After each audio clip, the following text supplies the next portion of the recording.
kami akan mempresentasikan terkait dengan POJK nomor 34 tahun 2025 tentang penyelenggaraan teknologi informasi oleh BPR maupun BPRS. Selanjutnya,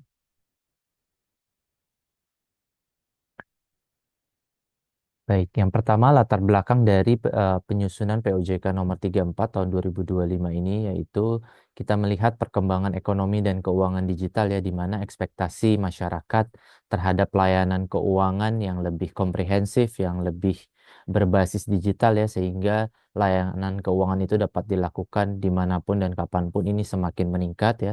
Tidak hanya di bank umum, di BPR pun kami lihat demikian ya.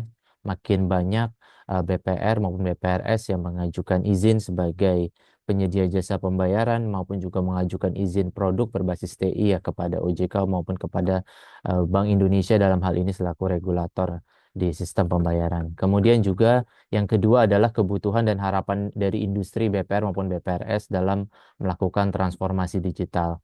Kami lihat memang dorongan untuk melakukan transformasi digital ini cukup tinggi ya dari industri perbankan, dan kita melihat juga ada salah satu risiko yang erat kaitannya dengan pelaksanaan transformasi digital tersebut ya, seperti meningkatnya risiko operasional, kegagalan transaksi, maupun juga risiko terkait dengan ketahanan dan keamanan cyber. Kemudian yang berikutnya terkait dengan arah kebijakan BPR maupun BPRS. Di dalam Undang-Undang P2SK ya, Undang-Undang Nomor 4 tahun 2023 tentang pengembangan dan penguatan sektor keuangan, di sana juga disampaikan bahwa BPR maupun BPRS dapat memanfaatkan TI dalam melaksanakan kegiatan operasionalnya. Kemudian juga dari sisi roadmap pengembangan dan penguatan industri BPR BPRS, di mana dalam pilar keduanya dijelaskan mengenai akselerasi digitalisasi BPR maupun BPRS. Salah satu tindak lanjutnya adalah dengan melakukan penyempurnaan POJK nomor 75 tahun 2016 tentang standar penyelenggaraan teknologi informasi bagi BPR maupun BPRS. Kemudian yang selanjutnya kita melihat dari sisi permasalahan. Yang pertama adalah perkembangan TI ya, saat ini menuntut perubahan proses bisnis ya dalam penyelenggaraan TI di BPR maupun BPRS. Tentunya proses bisnis yang dilakukan oleh Bapak Ibu juga melakukan perubahan ya seiring dengan adanya transformasi digital tersebut. Kemudian juga dari sisi layanan dan produk pun juga semakin berkembang. Nah, penyelenggaraan TI ini yang dulunya masih berfokus pada standar minimum, kita melihat perlu adanya pengaturan yang lebih komprehensif yang mengatur juga mengenai tata kelola TI. Walaupun tata kelola TI ini tentunya tidak berdiri sendiri ya, dia merupakan bagian dari penerapan tata kelola BPR maupun BPRS. Kemudian juga manajemen risiko TI dan juga pengelolaan data nasabah. Ini salah satu yang melandasi kami untuk menyempurnakan POJK nomor 75 tahun 2016. Kemudian yang kedua adalah peningkatan akses dan konektivitas dalam penggunaan TI yang berpotensi meningkatkan risiko terkait dengan keamanan cyber. Saat ini sistem yang dimiliki oleh BPR maupun BPRS ya, sistem informasinya, aplikasi yang dimiliki oleh BPR maupun BPRS tentunya banyak juga yang bekerja sama dengan pihak penyedia jasa TI, sehingga cukup banyak konektivitas antara BPR maupun BPRS dengan pihak ketiga. Hal tersebut tentunya menjadikan penyelenggaraan TI ini menjadi rentan ya terhadap serangan cyber, karena kita melihat serangan cyber saat ini tidak lagi memandang skala usaha maupun kompleksitas dari bank itu sendiri ya. Tidak hanya bank besar yang ditarget oleh hacker, tetapi juga seluruh perbankan bahkan termasuk BPR maupun BPRS. Sehingga kita melihat perlu adanya penguatan regulasi terkait dengan ketahanan dan keamanan cyber. Selanjutnya, kemudian ini dari sisi struktur POJK-nya. Jadi memang untuk di POJK nomor 75 tahun 2016 ya, itu ada 9 bab. Kalau dari pengaturannya memang berfokus kepada standar penyelenggaraan TI ya, sesuai dengan kebutuhan pada saat ketentuan tersebut diterbitkan. Kita melihat bahwa perlu adanya pembaharuan terkait dengan pengaturan dalam POJK nomor 75 tahun 2016. Nah, untuk pembaharuannya sebetulnya yang di sebelah kanan ini yang di stabilo ya berwarna orange. Yang pertama terkait dengan tata kelola TI BPR maupun BPRS. Ini kita atur secara khusus. Kalau dulu sebelumnya mungkin ada bab 2 atau bab 3 ya terkait dengan wewenang dan tanggung jawab direksi Dewan Komisaris. Sekarang kita masukkan ke dalam bab tata kelola TI BPR dan BPRS. Kemudian yang selanjutnya terkait dengan arsitektur TI BPR maupun BPRS. Nah, untuk arsitektur TI ini sebetulnya pengaturannya hanya berlaku kepada BPR maupun BPRS yang menyediakan layanan digital ya. Sehingga nantinya memang pengaturan yang ada dalam POJK ini itu ada yang akan berlaku bagi seluruh BPR maupun BPRS, tapi ada juga yang berlaku bagi sebagian BPR maupun BPRS. Seperti bab 3 arsitektur TI itu diperkenankan bagi BPR maupun BPRS yang menyediakan layanan digital seperti mobile banking maupun internet banking. Kemudian yang bab keempat terkait dengan penerapan manajemen risiko penyelenggaraan TI, ini nanti mungkin bagian dari bagaimana proses penerapan manajemen risiko secara umum, kemudian bagaimana BPR nantinya menyelenggarakan atau menyusun ya rencana pemulihan bencana, melakukan pengamanan informasi, ini semuanya nanti tertuang dalam bab 4. Kemudian yang bab kelima terkait dengan ketahanan dan keamanan cyber. Nah, ini salah satu hal yang penting mendasari perubahan POJK ini ya, karena kita melihat belum ada pengaturan terkait dengan ketahanan dan keamanan cyber di industri BPR, dan adanya juga dorongan dari peraturan presiden mengenai infrastruktur informasi vital ya atau Perpres IV yang memang mewajibkan kementerian lembaga termasuk regulator dalam hal ini OJK untuk mengatur ketentuan lebih lanjut mengenai ketahanan dan keamanan cyber bagi industri sektor jasa keuangan. Kemudian untuk bab lainnya terkait dengan penggunaan pihak penyedia jasa TI, aplikasi inti perbankan dan penempatan sistem elektronik, sampai dengan pengendalian dan audit intern dalam penyelenggaraan TI sebetulnya tidak banyak mengalami perubahan, termasuk juga dari sisi pelaporan ya. Kami tidak menambah kewajiban pelaporan bagi BPR maupun BPRS sehingga dari sisi pengaturannya tetap. Jadi nanti mungkin akan dipresentasikan juga oleh rekan-rekan kami di DPNP. Pengaturannya kurang lebih tadi seperti yang kami sampaikan, ada hal-hal yang memang sifatnya itu berlaku bagi BPR maupun BPRS yang menyediakan layanan digital ya, seperti salah satu contohnya terkait dengan kewajiban untuk menyelenggarakan pusat pemulihan bencana ya atau disaster recovery center, itu juga sama nantinya akan berlaku bagi BPR maupun BPRS yang memiliki modal intinya di atas 50 miliar ya sesuai dengan regulasi saat ini, atau menyediakan layanan digital. Ini juga sebetulnya bentuk penyelarasan dengan ketentuan yang ada di Bank Indonesia juga terkait dengan penyedia jasa pembayaran. Jadi kami menilai mudah-mudahan ketentuan ini tentunya tidak menjadi merupakan hal yang memberatkan ya bagi BPR ya. Karena kita juga sebelumnya dalam menyusun ketentuan ini sudah berdiskusi ya, sudah melaksanakan in-depth interview, sudah melaksanakan FGD, dan juga sudah meminta tanggapan dari Bapak Ibu semuanya. Selanjutnya, untuk materi selanjutnya nanti akan disampaikan oleh Mbak Aisyah ya. Dipersilahkan. Terima kasih. Baik, terima kasih Pak Adnan. Selamat siang Bapak Ibu, izin saya akan melanjutkan pemaparan POJK PTI BPR. Nah, ini kita akan masuk pada beberapa bab yang pengaturan yang merupakan pengaturan baru. Yang pertama yaitu terkait tata kelola TI BPR BPRS. Nah, di sini terdapat kewajiban bahwa BPR BPRS wajib untuk menerapkan tata kelola yang baik dalam penyelenggaraan TI-nya. Jadi mungkin sebelumnya kita mengenal tata kelola bagi BPR BPRS, kemudian pada POJK ini kita fokuskan pada penerapan tata kelola dari penyelenggaraan TI-nya. Nah, untuk menerapkan tata kelola TI yang baik ini, BPR BPRS mempertimbangkan beberapa faktor. Nah, faktor paling sedikit yaitu strategi dan tujuan bisnis BPR BPRS, kemudian skala usaha dan kompleksitas bisnis, kemudian bagaimana peran TI bagi BPR BPRS itu sendiri, apakah sebagai supporting atau memegang peranan yang eh, mayoritas dalam BPR BPRS. Kemudian metode pengadaan sumber daya TI-nya ini sesuai dengan kebutuhan dan kemampuan dari bank sendiri. Kemudian risiko dan permasalahan terkait TI yang ada, kemudian praktik maupun standar baik yang berlaku secara nasional maupun internasional, kemudian juga ketentuan peraturan perundang-undangan terkait. Untuk menerapkan tata kelola TI ini, BPR BPRS melakukan beberapa kegiatan. Paling sedikit yaitu melakukan perencanaan maupun melaksanakan aktivitas untuk mendukung kegiatan penyelenggaraan TI, serta mengimplementasikan penyelenggaraan TI secara optimal. Tujuannya untuk bisa terintegrasi dalam proses bisnis, kemudian penyediaan dukungan operasional TI kepada seluruh pengguna layanan TI. Selain itu juga BPR BPRS wajib untuk menetapkan wewenang dan tanggung jawab terkait dengan penerapan tata kelola TI ini, yaitu bagi direksi, dewan komisaris maupun pejabat eksekutif atau pegawai yang menangani penyelenggaraan TI. Selanjutnya kita masuk kepada wewenang dan tanggung jawab dari Direksi Dewan Komisaris. Di sini diatur beberapa wewenang dan tanggung jawab, yaitu paling sedikit untuk direksi yaitu menetapkan rencana pengembangan TI maupun pengadaan TI, kemudian juga untuk menetapkan kebijakan dan prosedur terkait penyelenggaraan TI, dan juga tentu mengomunikasikan kepada satuan penyelenggara maupun pengguna TI pada seluruh bagian BPR BPRS. Juga memantau kecukupan kinerja penyelenggaraan TI dan upaya peningkatan yang diperlukan, serta yang keempat yaitu memastikan bahwa TI bisa mendukung perkembangan usaha, pencapaian tujuan bisnis, dan kelangsungan layanan terhadap nasabah.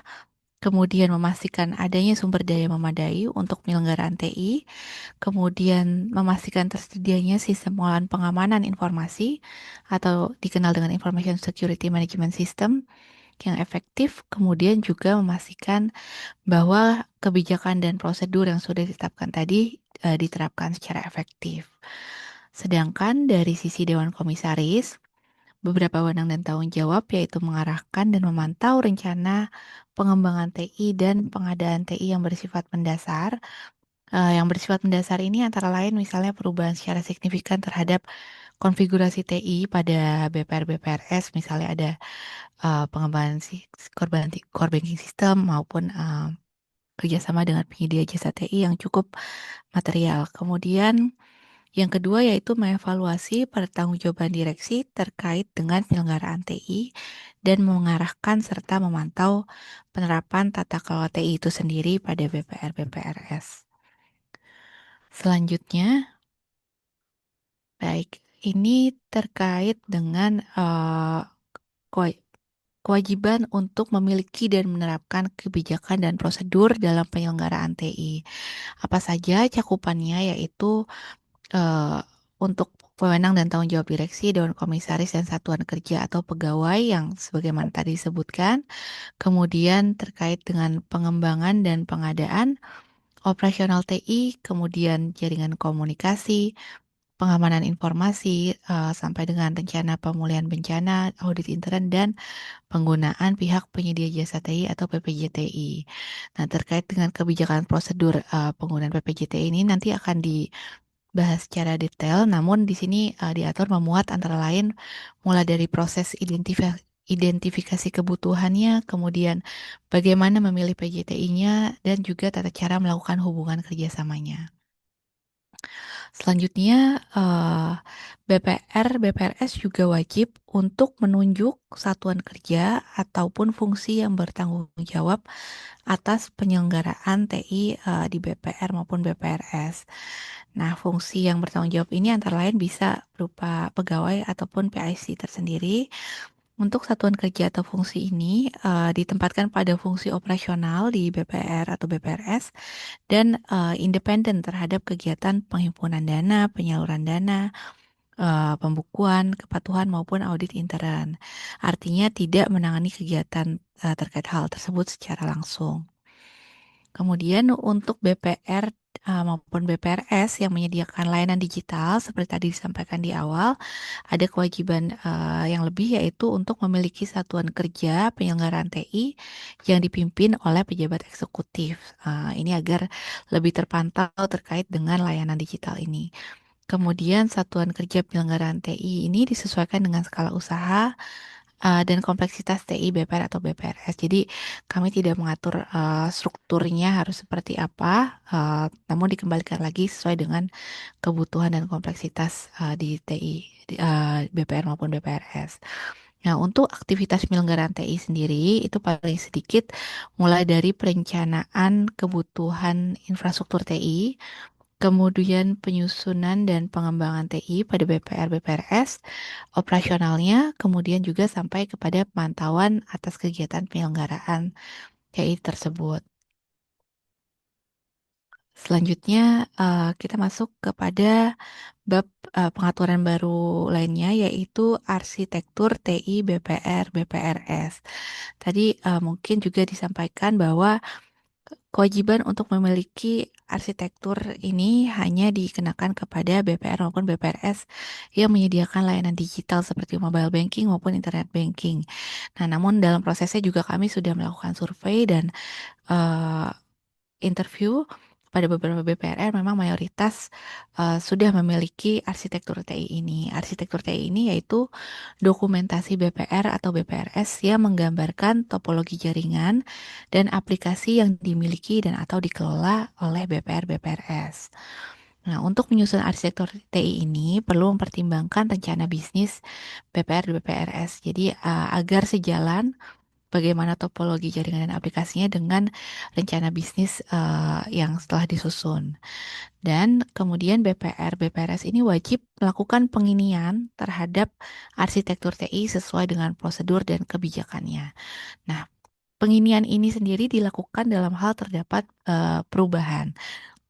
Antara lain misalnya ada perubahan pada rencana bisnis, kemudian perubahan ukuran dan kompleksitas bisnis BPR misalnya akan mengembangkan ekspansi yang cukup besar, maka tentunya perlu disesuaikan dari arsitektur TI-nya. Untuk arsitektur TI ini maupun perubahannya di penginiannya disetujui oleh direksi BPR atau BPRS. Dan arsitektur TI ini dapat disusun secara mandiri ataupun bisa juga bekerja sama dengan pihak ketiga, misalnya Bapak Ibu menggunakan vendor atau konsultan dalam penyusunan arsitektur TI ini itu dipersilahkan. Selanjutnya kita masuk kepada bab penerapan manajemen risiko penyelenggaraan TI BPR BPRS. Ini dibagi menjadi beberapa bagian, baik dari penerapan manajemen risiko secara umum, kemudian dari sisi pengamanan informasinya juga di dalamnya terkait dengan pengamanan informasi maupun rencana pemulihan bencana. Di sini terdapat kewajiban BPR BPRS untuk menerapkan manajemen risiko secara efektif dalam penyelenggaraan TI-nya. Nah, untuk cakupan manajemen risiko secara efektif ini juga tetap dilakukan sesuai dengan POJK manajemen risiko yang berlaku bagi BPR maupun BPRS. Terkait dengan pengamanan informasi, ya tentunya ini merupakan salah satu poin yang ditekankan dan poin penting untuk keberlangsungan BPR BPRS ini mengingat sudah masuk juga ke digitalisasi BPR BPRS. Di sini BPR BPRS wajib memastikan pengamanan informasi dilaksanakan secara efektif dan efisien dan perlu menerapkan prinsip CIA Bapak Ibu kerahasiaan, integritas dan ketersediaan. Nah, untuk pengamanan informasi ini dilakukan terhadap aspek mulai dari SDM, proses, teknologi, dan fisik atau lingkungan. Dan ini dalam penyelenggaraan TI secara menyeluruh. Nah, seperti apa contohnya untuk pengamanan informasi terhadap aspek SDM? Mungkin misalnya dengan adanya prosedur pemberian hak akses terhadap informasi sesuai dengan kewenangannya masing-masing pegawai pada BPR BPRS. Kemudian terkait dengan aspek proses, contohnya yaitu pengelolaan user untuk memantau akses terhadap software maupun hardware milik BPR BPRS. Nah, contoh pengamanan dari aspek teknologi misalnya dengan eh, penggunaan atau penerapan antivirus pada tiap PC yang ada di BPR BPRS. Nah, untuk pengamanan lingkungan misalnya dengan penerapan pembatasan akses fisik, contohnya pada server, pada DC ataupun DRC, atau misalnya pemasangan CCTV. Nah, di sini juga diatur bahwa BPR, BPRS wajib melakukan pengendalian otorisasi dalam penyelenggaraan TI-nya, yaitu dengan memastikan bahwa terdapat pengendalian terhadap hak akses dan otorisasi yang tepat terhadap seluruh sistem, database, maupun jaringan dan aplikasi yang digunakan pada BPR BPRS ini agar bisa tetap terjaga kerahasiaan data yang dapat diakses oleh pihak-pihak yang memang memiliki otoritas. Selanjutnya terkait dengan rencana pemulihan bencana atau di disaster recovery plan.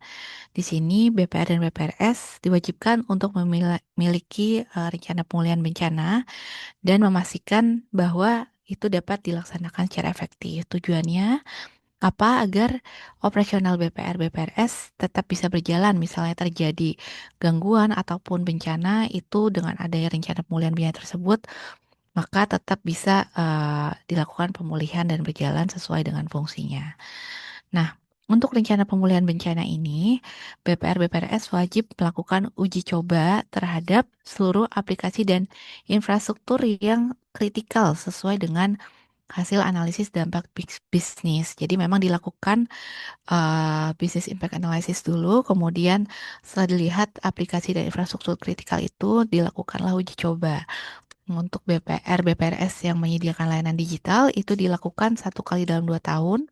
Sedangkan untuk yang selain yang tidak memiliki layanan digital itu dilakukan 1 kali dalam 3 tahun. Nah, untuk rencana pemulihan bencana ini juga wajib dilakukan kaji ulang atau review bagi BPR BPRS yang menyediakan layanan digital yaitu 1 kali dalam 2 tahun. Sedangkan untuk yang lainnya yaitu 1 kali dalam 3 tahun. Ini dengan juga mempertimbangkan hasil uji coba yang dilakukan sebelumnya.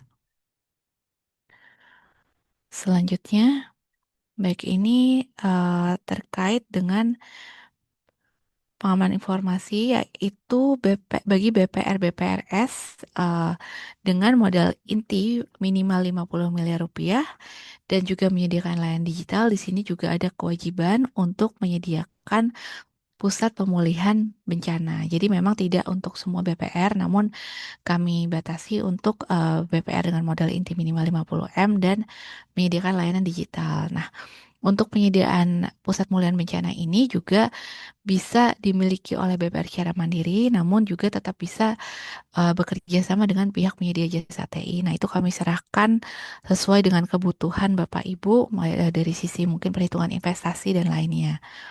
Kemudian BPR BPRS juga wajib untuk memastikan ketersediaan aplikasi inti perbankan atau kita kenal dengan core banking system dan juga rekam cadang atau backup data. Ini uh, bisa dilakukan secara mandiri juga atau dengan bekerja sama dengan pihak penyedia jasa TI.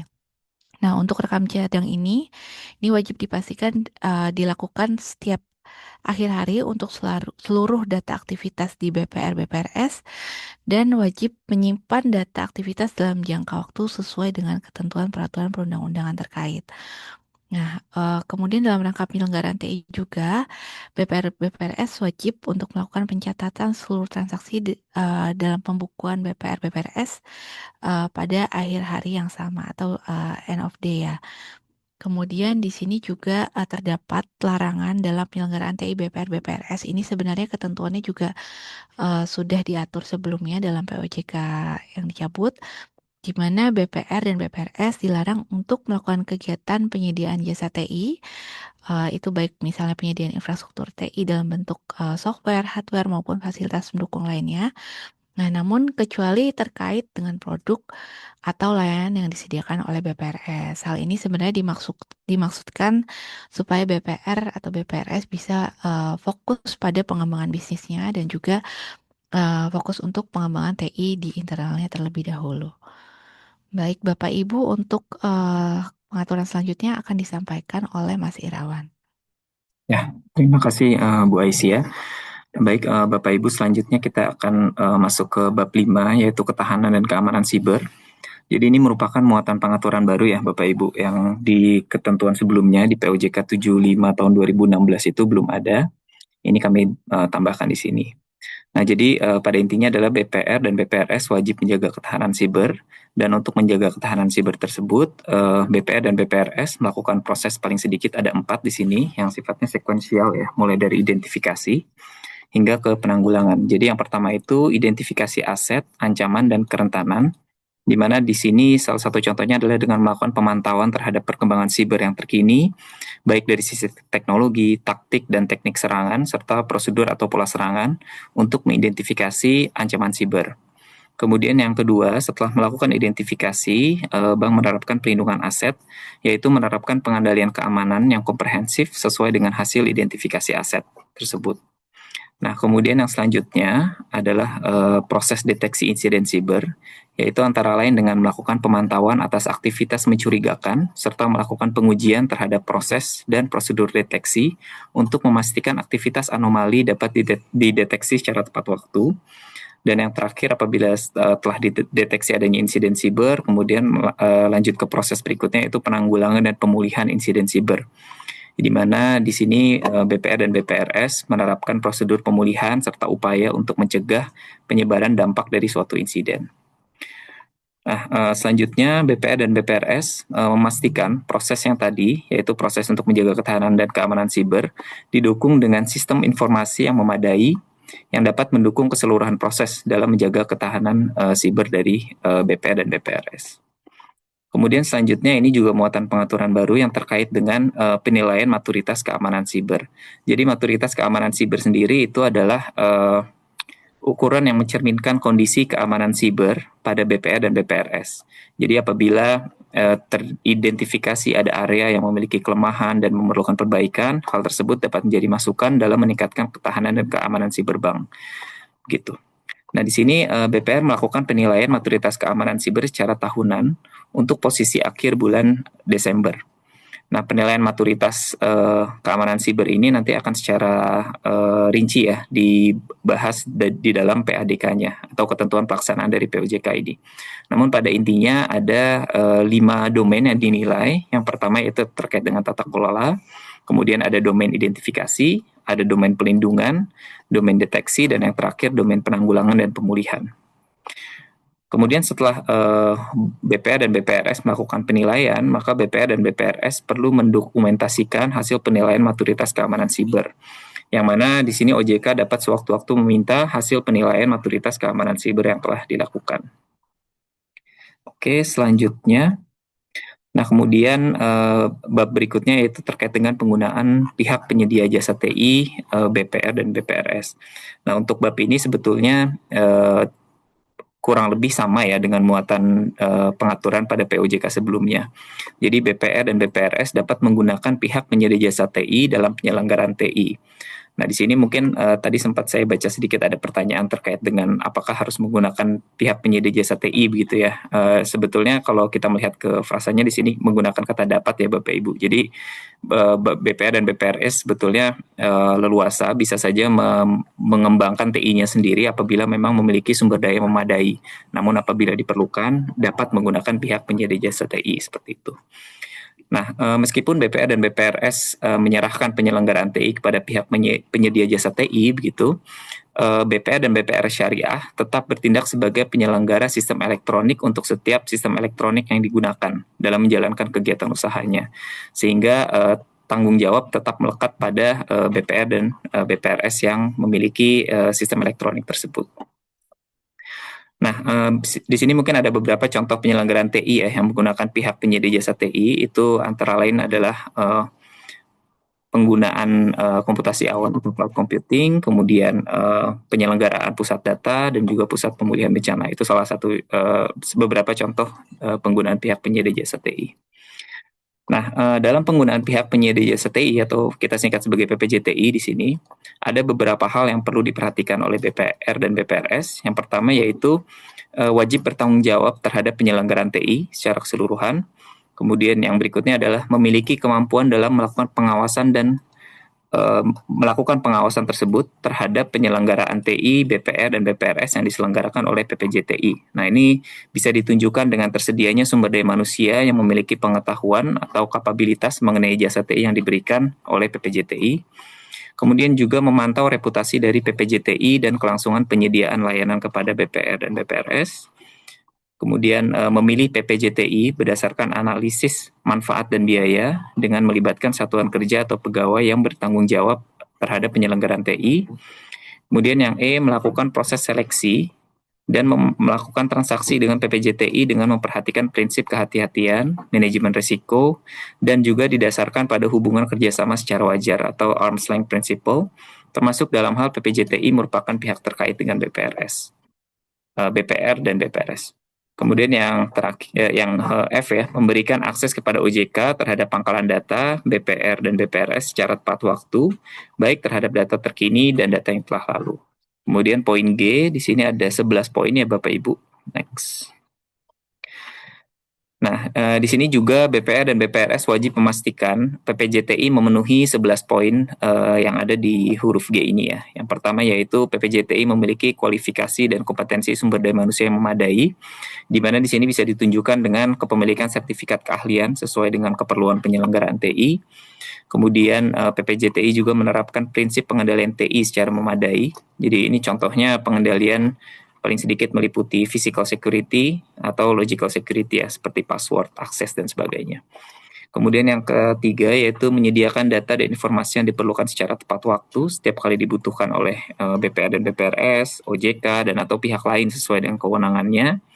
Kemudian yang keempat menyatakan tidak berkeberatan jika OJK dan atau pihak lain yang berwenang melakukan pemeriksaan terhadap kegiatan penyediaan jasa TI yang diberikan. Kemudian yang kelima, menjaga kerahasiaan dan keamanan seluruh data dan atau informasi. Yang keenam, menginformasikan kepada BPR dan BPRS setiap kejadian kritis yang dapat mengakibatkan kerugian keuangan dan atau mengganggu kelangsungan operasional BPR dan BPRS. Kemudian yang berikutnya, menyediakan rencana pemulihan bencana ya, atau DRP, yang teruji dan memadai. Yang kedelapan, memiliki mekanisme penghentian kerjasama antara BPRS dengan PPJTI. Nah, yang 9 ini relaksasi ya Bapak Ibu. Jadi di ketentuan sebelumnya di POJK 75 itu pihak penyedia jasa TI itu dilarang melakukan kegiatan subkontrak begitu atau mengalihkan sebagian kegiatannya kepada pihak lain. Nah, di sini sudah dibuka, namun harus dipastikan bahwa PPJTI yang melakukan subkontrak tersebut telah memperoleh persetujuan dari Bank Bapak Ibu ya, yang dibuktikan dengan dokumen tertulis. Kemudian yang ke-10, bersedia untuk menyepakati kemungkinan penghentian perjanjian kerjasama sebelum berakhirnya jangka waktu perjanjian atau early termination. Dan yang terakhir ya, memenuhi tingkat layanan sesuai dengan SLA atau Service Level Agreement. Oke, selanjutnya. Nah, dalam penggunaan PPJTI, BPR dan BPRS wajib didasarkan pada perjanjian kerjasama yang paling sedikit memuat. Yang pertama yaitu cakupan pekerjaan atau jasa dalam penyelenggaraan TI, kemudian hak dan kewajiban BPR dan BPRS syariah, maupun pihak penyedia jasa TI, dan yang terakhir pokok-pokok perjanjian kerjasama, termasuk pemenuhan tadi ya Bapak Ibu 11 poin yang ada di slide sebelumnya ini. Kemudian ini khusus bagi BPR dan bagi BPR syariah ya. Penggunaan PJTI dalam penyelenggaraan TI wajib disertai dengan opini dari Dewan Pengawas Syariah dan atau hasil review fungsi kepatuhan syariah. Dalam hal terdapat prinsip syariah yang harus dipenuhi. Kemudian selanjutnya BPR dan BPRS juga wajib memastikan PPJTI itu berbentuk badan hukum yang berkedudukan di wilayah Indonesia. Ini tidak ada perubahan dari POJK sebelumnya. Nah, kemudian dalam hal terdapat kondisi tertentu yang menyebabkan terganggunya atau terhentinya penyediaan jasa TI dari pihak PJTI kepada BPRS. Jadi contoh dari kondisi tertentu ini nanti akan dibahas lebih lanjut ya. Namun beberapa di antaranya adalah memburuknya kinerja PJTI, kemudian juga PJTI menjadi insolvent atau dalam proses menuju likuidasi atau dipilotkan oleh pengadilan. Kemudian terdapat pelanggaran dari pihak penyedia jasa TI terhadap ketentuan perundang-undangan. Kemudian ada kondisi yang menyebabkan BPR dan BPR syariah tidak dapat menyediakan data dan informasi yang dibutuhkan oleh OJK dan sebagainya. Nah, ini nanti akan dibahas lebih lanjut. Nah, apabila kondisi-kondisi tadi terpenuhi, maka BPR dan BPRS wajib melakukan tindakan paling sedikit. Yang pertama yaitu melaporkan kepada OJK paling lama 3 hari kerja setelah kondisi tadi diketahui oleh BPR dan BPRS. Yang kedua, memutuskan tindak lanjut yang akan diambil, termasuk apabila akan melakukan penghentian ya penggunaan pihak penyedia jasa TI dalam hal diperlukan.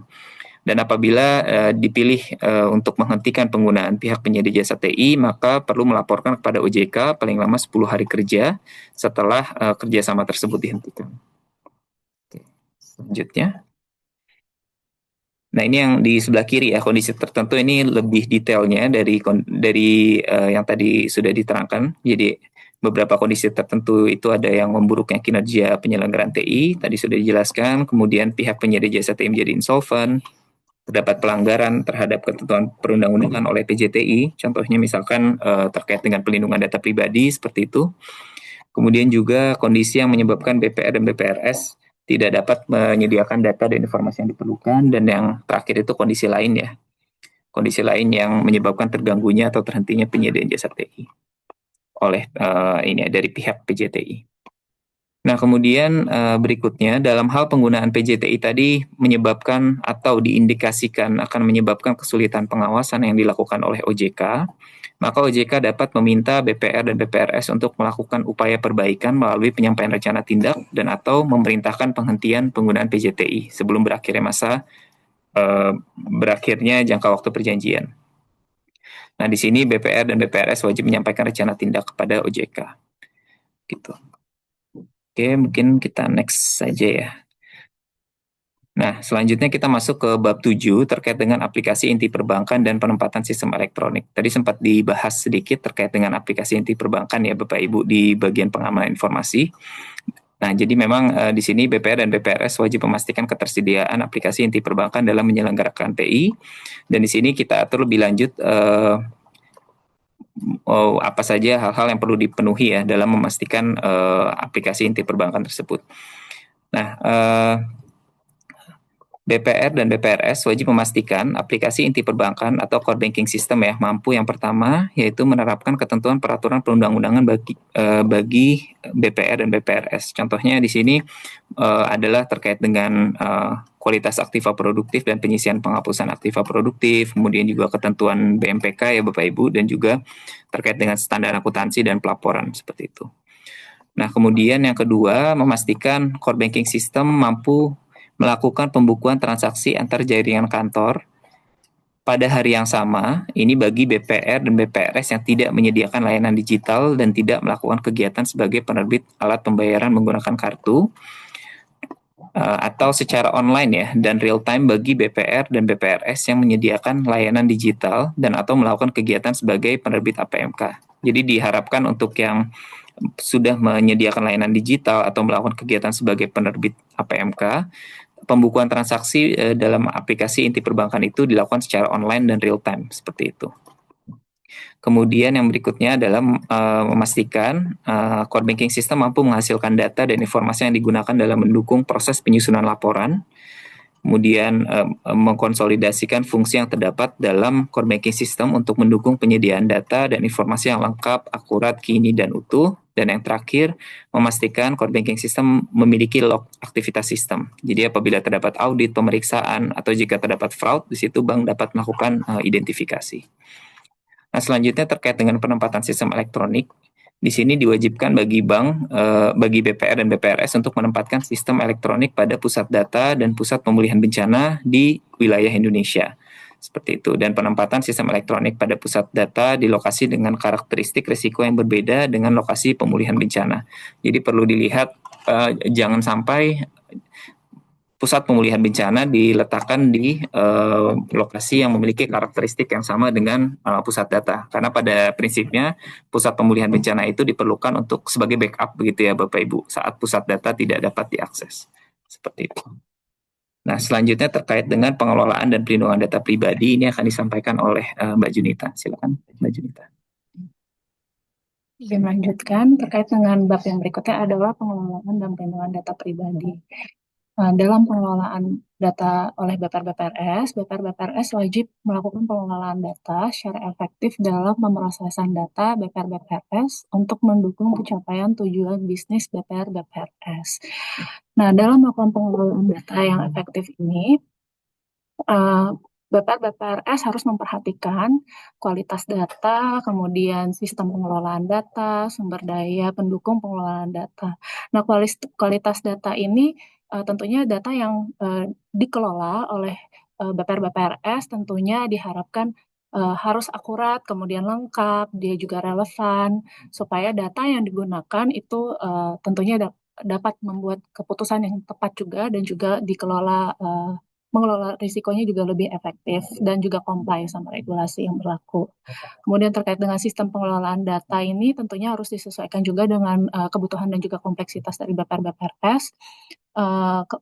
Sebagai contoh misalnya dalam penyimpanan, penggunaan, kemudian dalam data protection, kemudian kalau BPR-BPRS punya kebijakan terkait dengan pengelolaan data tentunya harus juga diatur mengenai juga tugas dan tanggung jawab dalam pengelolaan data itu sendiri, dan juga siapa yang bertugas dan juga wewenang dalam melakukan pengelolaan data. Tentunya tidak semua punya tugas dan wewenang yang sama dalam setiap pengelompokan data, terutama juga untuk data-data yang bersifat rahasia. Kemudian untuk sumber daya pendukung pengelolaan data ya, itu infrastruktur TI yang digunakan untuk mendukung sistem pengelolaan data, seperti data warehouse itu juga harus diperhatikan supaya pengelolaan data dapat dilakukan secara efektif. Yang berikutnya adalah pelindungan data pribadi oleh BPR-BPRS. Nah, mungkin dengan adanya Undang-Undang Pelindungan Data Pribadi tahun 2022 ya terbit ya. Nah, itu tentunya dalam setiap penyelenggaraan TI juga harus BPR-BPRS wajib melaksanakan prinsip pelindungan data pribadi dalam melakukan prosesan data pribadi sesuai dengan peraturan perundang-undangan tersebut. Nah, nanti juga mungkin saat ini sedang dalam proses adalah peraturan pemerintah terkait dengan pelindungan data pribadi atau ketentuan pelaksanaan dari Undang-Undang PDP itu sendiri. Nah, itu adalah ketentuan yang harus diperhatikan dalam menerapkan prinsip pelindungan data pribadi, termasuk juga POJK di OJK yang mengatur terkait dengan perlindungan konsumen dan masyarakat di sektor jasa keuangan. Nah, dalam melakukan pemrosesan data pribadi, itu meliputi antara lain pemrolehan, bagaimana BPR-BPRS melakukan pemrolehan atau pengumpulan data pribadi itu sendiri, kemudian pengelolaan, penyimpanan, dalam melakukan transfer atau penyebarluasan data pribadi maupun penghapusan atau pemusnahan. Itu perlu memperhatikan prinsip-prinsip pelindungan data pribadi. Nah, dalam pemrosesan data pribadi juga dilakukan dengan memperhatikan persetujuan dari nasabah dan atau calon nasabah. Ini sejalan ya dengan Undang-Undang PDP itu sendiri. Berikutnya terkait dengan pengendalian intern. Nah, dalam melakukan penyelenggaraan TI, ini BPR-BPRS itu wajib melaksanakan sistem pengendalian intern secara efektif dalam penyelenggaraan TI. Nah, pelaksanaan sistem pengendalian intern secara efektif ini tentunya harus bisa mendeteksi kelemahan dan atau dalam hal terjadi penyimpangan dalam penyelenggaraan TI yang terjadi secara tepat waktu gitu. Jadi ketika ada suatu kejadian misalnya hacking atau scamming, nah tentunya pengendalian intern BPRS ini harus kuat sehingga dapat langsung mendeteksi. Nah, ini juga mungkin harus dilaksanakan sesuai dengan ketentuan di OJK terkait dengan manajemen risiko yang juga berlaku ada bagi BPR dan juga bagi BPRS. Selanjutnya ketentuan terkait dengan audit intern dalam penyelenggaraan TI. BPR-BPRS ini wajib untuk melaksanakan audit intern terhadap penyelenggaraan TI sesuai dengan ketentuan peraturan perundang-undangan. Nah, ketentuan peraturan perundang-undangannya mungkin di POJK sendiri ada diatur dalam POJK tata kelola yang berlaku bagi BPR dan BPRS. Dan diturunkan dalam SEOJK terkait dengan fungsi audit ya. Kalau di BPR-BPRS itu diaturnya di SEOJK. Nah, kemudian BPR-BPRS ini wajib melaksanakan audit intern secara berkala paling sedikit 1 kali dalam 1 tahun. Ini juga sejalan ya dengan pengaturan dalam POJK tata kelola tersebut. Nah, kemudian bagaimana pelaporannya? Kalau misalkan dilakukan dalam periode semester awal, semester 1 gitu misalnya, maka berarti pelaporan untuk audit intern penyelenggaraan TI-nya dilaporkan dalam laporan audit untuk semester 1. Begitupun kalau dilakukan di semester 2. Nah, selanjutnya dalam melaksanakan audit intern ini, BPR-BPRS wajib memiliki pedoman audit intern atas penyelenggaraan TI. Nah, untuk pedoman audit intern ini termasuk juga apabila BPR-BPRS itu menggunakan jasa auditor eksternal. Itu juga harus dimiliki bagaimana pedoman audit internnya.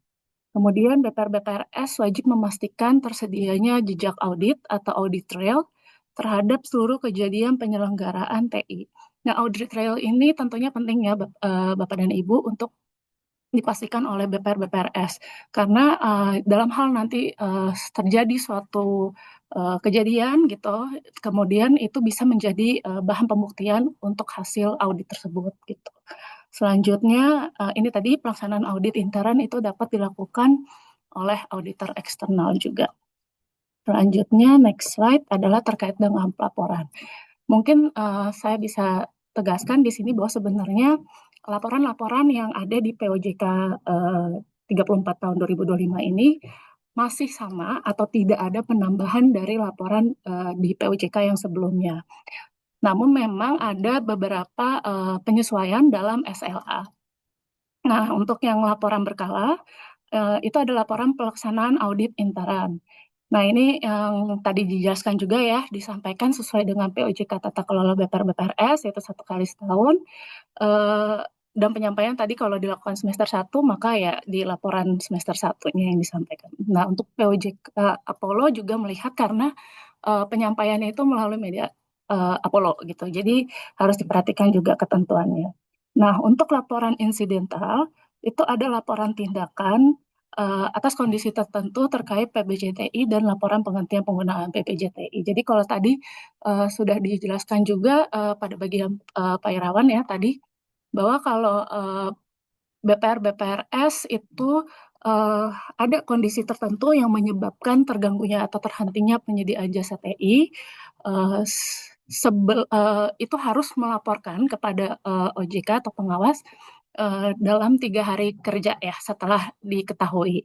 Nah, kemudian kalau ada penghentian kerjasama dengan PPJTI sebelum berakhirnya masa perjanjian, itu juga harus dilaporkan. Itu 10 hari kerja. Nah, itu harus disampaikan sebagai laporan insidental. Nah, kemudian untuk laporan rencana tindak, ini dalam hal juga OJK meminta BPR-BPRS melakukan upaya perbaikan, itu juga disampaikan kepada OJK melalui Apollo sebagai laporan insidental. Nah, selanjutnya ada laporan insiden TI. Nah, laporan insiden TI ini ada 2 macam sebenarnya, yang notifikasi dan juga untuk pelaporan. Nah, ini juga masih sama ya sebenarnya dengan POJK yang sebelumnya. Kalau notifikasi mungkin kalau di POJK sebelumnya diatur 1 hari kerja, di dalam POJK ini diatur 24 jam ya batas waktunya Bapak dan Ibu. Nah, untuk laporan insiden TI-nya disampaikan 7 hari kerja setelah diketahui. Nah, kalau mungkin insiden siber bagaimana itu masuk dalam laporan insiden TI ini. Gitu, termasuk kalau ada peretasan atau hacking gitu ya, virus atau malware gitu. Nah, itu juga. Nah, kemudian laporan kondisi terkini penyelenggaraan TI ini disampaikan 10 hari kerja sejak TI mengalami perubahan gitu. Nah, apa sih yang menjadi cakupan laporan kondisi terkini penyelenggaraan TI ini itu paling sedikit misalnya kayak terkait dengan penjelasan TI apa aja yang diselenggarakan oleh BPR Bapak dan Ibu atau SO atau struktur organisasi di penyelenggaraan TI-nya, kemudian bijakan prosedur terkait penyelenggaraan TI. Nah, perubahan mendasarnya ini misalnya kalau kerjasama dengan PBJTI atau penyedia jasa TI-nya ada perubahan atau terdapat juga perubahan pada core banking sistemnya gitu. Nah, itu dilaporkan juga sebagai perubahan dalam penyelenggaraan kondisi terkini penyelenggaraan TI. Nah, kemudian ada lagi laporan realisasi penggunaan PPJTI. Itu juga disampaikan 10 hari kerja setelah penyelenggaraan. Nah, untuk laporan insiden TI, ini Bapak dan Ibu kalau lihat ada dikasih bintang, ini sebenarnya ada catatan tambahan gitu. Walaupun di POJK ini diatur notifikasi itu disampaikan 24 jam dan 7 hari kerja untuk laporannya. Namun BPR-BPRS itu wajib menyampaikan kepada OJK pada saat yang bersamaan apabila ada otoritas lain yang juga mengatur pengaturan yang sama tapi punya pengaturan yang lebih ketat terkait dengan SLA-nya. Karena mungkin kalau Bapak dan Ibu sebagai penyedia jasa pembayaran mungkin ada BPR yang juga tercatat di BI sebagai penyedia jasa pembayaran, tentunya harus patuh juga kepada PBI terkait dengan ketentuan siber di BI gitu. Nah, dalam hal diatur lebih ketat, misalnya di ketentuan lain diatur ya 1 jam, maka kepada otoritas tersebut dan juga kepada OJK juga menjadi dilaporkan 1 jam setelah kejadian notifikasinya gitu. Jadi mesti dicek apakah ada ketentuan yang mengatur lebih ketat. Dalam hal terdapat ketentuan yang mengatur lebih ketat, maka Bapak dan Ibu menyampaikan kepada OJK bersamaan dengan Bapak dan Ibu BPR-nya menyampaikan kepada otoritas tersebut. Nah, untuk semua laporan ini disampaikan secara daring ya, melalui Apollo atau sistem pelaporan OJK. Next-nya. Nah, ini untuk ketentuan peralihan. Nah, buat Bapak dan Ibu atau BPR Bapak dan Ibu yang sebenarnya saat ini sudah melakukan kerjasama dengan PPJTI, pihak penyedia JCTI, sebelum POJK ini berlaku, tentunya setelah POJK ini terbit, harus disesuaikan ketentuannya setelah perjanjian kerjasama dengan PPJTI itu berakhir. Nah, setelah ini termasuk juga ya Bapak dan Ibu, apabila BPR-BPRS itu melakukan perpanjangan kerjasama. Nah, itu juga jadi perpanjangannya harus disesuaikan dengan ketentuan yang ada di POJK ini.